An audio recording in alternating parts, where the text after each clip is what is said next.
So we're back from California. We've been out at the TaylorMade headquarters called the Kingdom in Carlsbad for a couple of days, running through the new TaylorMade product for 2018. We've been through a number of presentations, been really learning a lot about the R&D process of the new clubs from TaylorMade, particularly this new M3 driver. We actually got fit on the range at the Kingdom for this new club. I probably hit, I don't know, 30, 40 shots with it, and then started playing around with the weights, different shafts.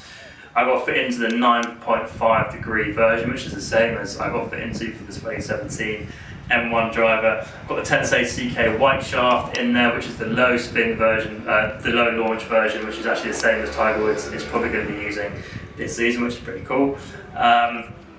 And then we were also having a watch of one Dustin Johnson, obviously a TaylorMade staffer, hit the new product and the M3 driver. Really good to hear his thoughts on this club and actually see in the flesh, you know, his ball flight and his TrackMan stats was also really good to see. When we got back to London, we then headed to the Shire with TaylorMade TP5 balls and our Skyshine launch monitor to, again, just get some more numbers on it and see how it performed in, you know, British conditions, what we're kind of used to, so we could then put it head to head to other products on the market, up against the 2017 M1 also, which was also custom fit last year. And these are the results that we got. So the big new piece of technology that you're going to be hearing a lot about this year in the M3 and also in the M4 driver is twist face, and this is aiming to revolutionise bulge and roll, which has been around for over 130 years. A bulge and roll looks at the face of the driver, and really faces of drivers have a curvature on it, so if you hit from the toe side of the club, you're going to be hitting it slightly lower with draw on the ball, or if you hit it low towards the heel, you're going to be hitting it high with fade on it. That's called the gear effect, and as I say, it's been around for a long time. So what twist face is going to do is going to manipulate the face of the club. It's called twist face because the face kind of looks twisted.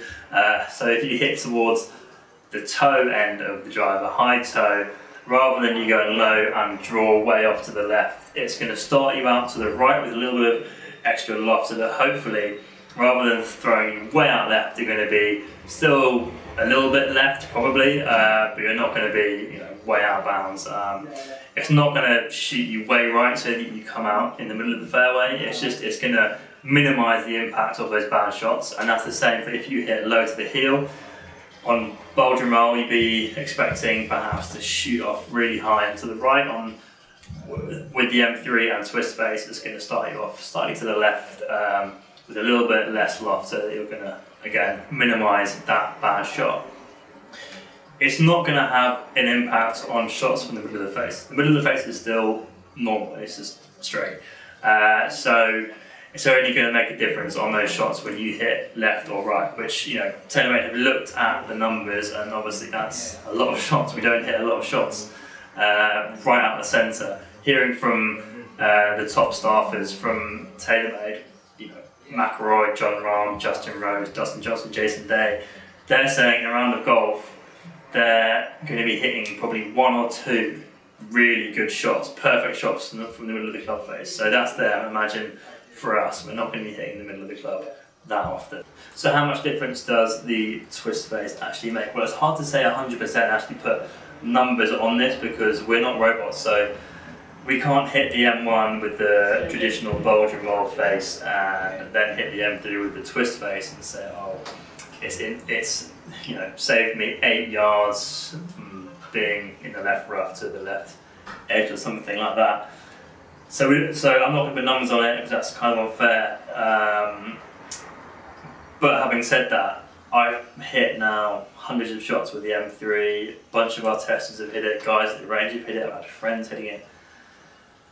Everyone that's hit it has said that those shots that from the heel and toe that they would expect to bend either left or right have been impacted positively, so they're not bending as much, or they're still bending, of course. TaylorMade aren't saying it's going to stop curvature on the ball, it's just the finishing place is better than it would have been with a traditional bulge and roll driver. And we really think that over time you will improve your dispersion because of this new technology. At first, people may have a bit of an issue with it. They may not be completely sold, but we think over time people are really going to see the benefits that this could make to their game.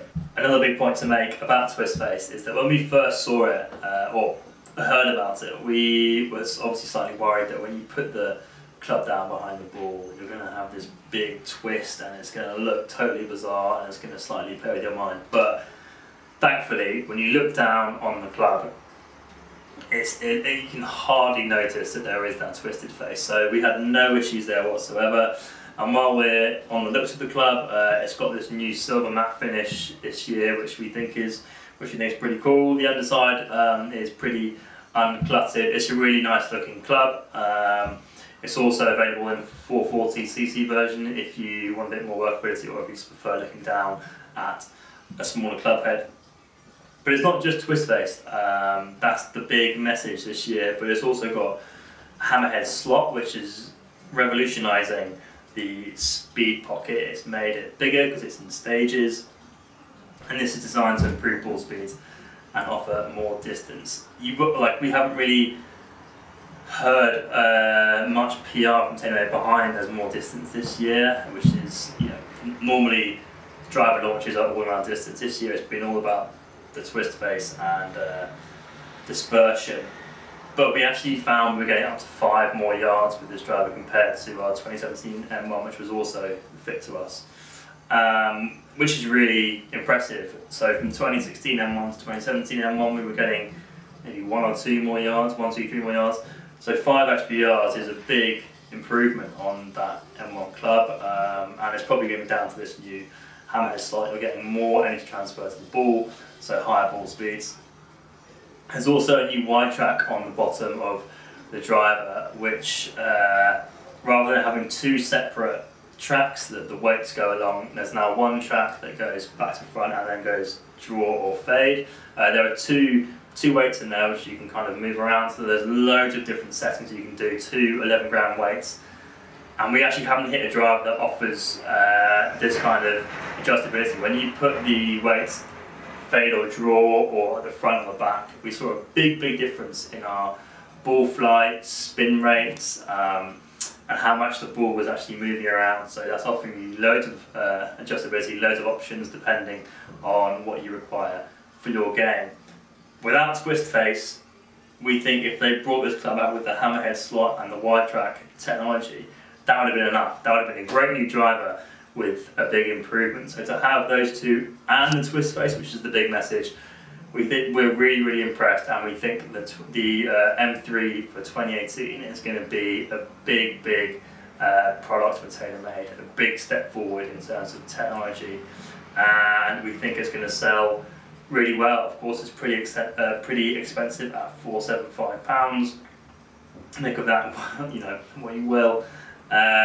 Make sure you go out and try this club, because you're going to want to see how twist face performs for you.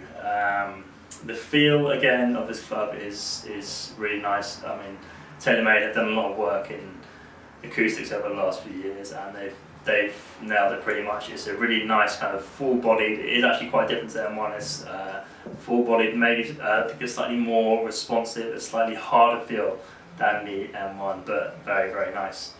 Thanks for watching the video. Make sure you comment below, give us a like if you enjoyed it. Head to our social media feeds on Facebook, Twitter and Instagram, and as always, thanks for watching.